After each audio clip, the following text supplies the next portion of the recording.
যারা গানম্যান পেল তারাই কি শুধু টার্গেটে আছে, আর কেউ কি টার্গেটে নাই? না এর মানে এখন বলতে পারেন যে ও ভাইয়া তাহলে তোমার তো গানম্যান দরকার বা তুমি চাও, এটা তো বললেই হয় না ভাইয়া, আমি সেটা বলতে চাই না। না যারা গানম্যান পাইলো সেটার আমি বিরোধিতাও করতে চাই না।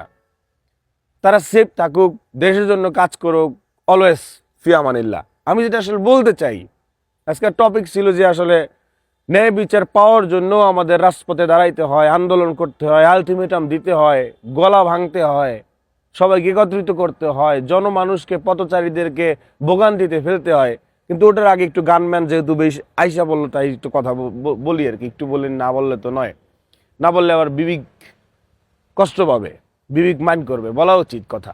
সেটা হচ্ছে যে যেহেতু গানম্যানের সিদ্ধান্ত আসলো, যেহেতু গানম্যান দেওয়াই গেল, দেওয়ার অ্যাক্সেস যেহেতু সরকার দিতে পারলো, তাহলে শহীদ শরীফ ওসমান হাদি আসলে দোষটা করলো কি?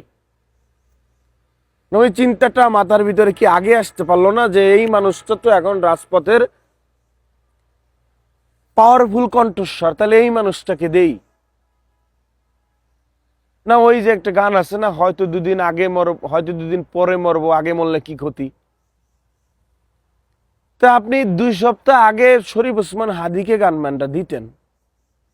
কথা সেখানেও না, কথা হচ্ছে যে 2 4 5 10 জনকে তো গানম্যান প্রয়োজন না। আমাদের তো গানম্যান, যেটা আমি বলতে চাই, আমাদের গানম্যান তো প্রয়োজন পুরো বাংলাদেশের আয়তনের ভিতরে, চারপাশে গানম্যান দরকার। কারণ আমরা প্রতিটা বাংলাদেশি মানুষ যারা এই দেশকে ভালোবাসে, লাল সবুজকে ভালোবাসে, যারা এই দেশকে আগায় নিয়ে যেতে চায়, যারা এই দেশের সিস্টেম, ঘনে ধরা সিস্টেমকে পরিবর্তন করতে চায়, যারা এই দেশকে, দেশের মানুষকে শান্তিতে থাকতে দিতে চায়, ন্যায় বিচার প্রতিষ্ঠা করতে চায়, তাদের তো নিরাপত্তা দরকার অবশ্যই।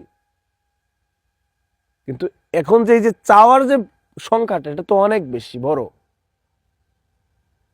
শত্রুপক্ষের কামড় সামলানোর জন্য 2 4 জনকে গানম্যান দিলে সেটা তো হাসির পাত্র।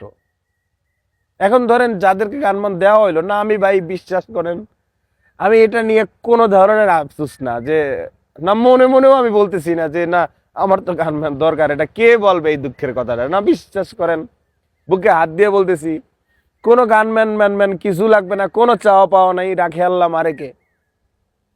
উপরে আল্লাহ তাআলা যখন মৃত্যু লিখে রাখছে, যখন কপালে গুলি লিখে রাখছে, যখন যেভাবে মৃত্যু লিখেছে তখনই হবে, আলাদা প্রোটেকশনের দরকার নাই।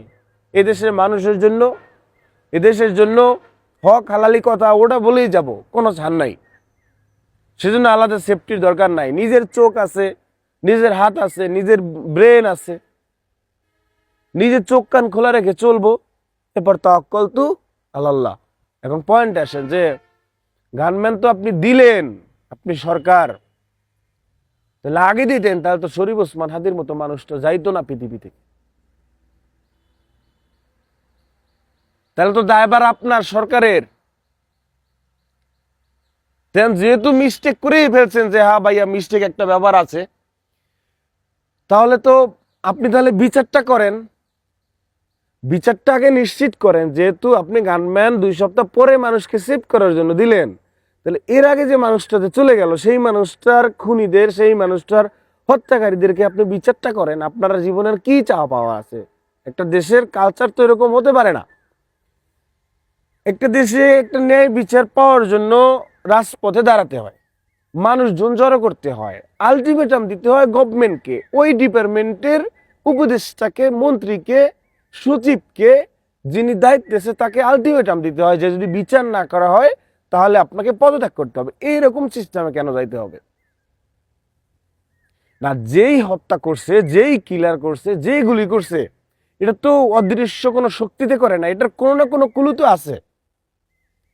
218 কোটি টাকার চেক, এক একটা চেকে 2 কোটি টাকা করে চেক, এই চেকে যে টাকাটা আসলো, অথবা তার ফয়সালের অ্যাকাউন্টে যে আপনার 1 লাখ কত 1,27 কোটি টাকা না কত টাকা, বা 127 কোটি টাকা। তো এখন আমরা ভুল হতে পারে সংখ্যা, এখন তার এই টাকাটা কোথা থেকে আসলো, কোথায় লেনদেন করা হলো, কোন ব্যক্তি পাঠালো, এগুলো কি পরিষ্কার না? এগুলো তো পরিষ্কার। তাহলে সেটা প্রকাশ করেন না কেন? সেটা ধরে টান দেন না কেন? নথিতে ব্যাংকে কি অদৃশ্যভাবে ইউটিউবের মালিক বা ইউটিউব থেকেও যদি টাকা আসে, ফেসবুক থেকেও যদি টাকা আসে, সেটার তো নথি আছে কোন জায়গা থেকে কোন মাসে টাকা আসছে। কিন্তু দিনের মতো পরিষ্কার। যখনই আপনি এই বিচারটা না করবেন, তখন আমরা ধরে নেব যে সরকারও এই হাদির বিপক্ষে, হাদির খুনির বিপক্ষে এগেনিস্টে জড়িত। সুতরাং যদি মনে করে বোঝেন যে না আমরা আসলে এটা প্রকাশ করব না, আমরা বিচার করব না, না বিচার না করার ব্যাপারটা কিন্তু স্বৈরাচারের আমলে হাসিনারও ছিল। সেও কিন্তু মানুষকে গুলি করছে, সেও কিন্তু টিকতে পারে নাই, আপনিও টিকতে পারবেন না। সত্যের পক্ষের জয়, ইনসাফের জয়, এক্লাসের জয়, একনিষ্ঠতার জয়, এটা কিন্তু টুডে আর টুমরো হবে ভাইয়া।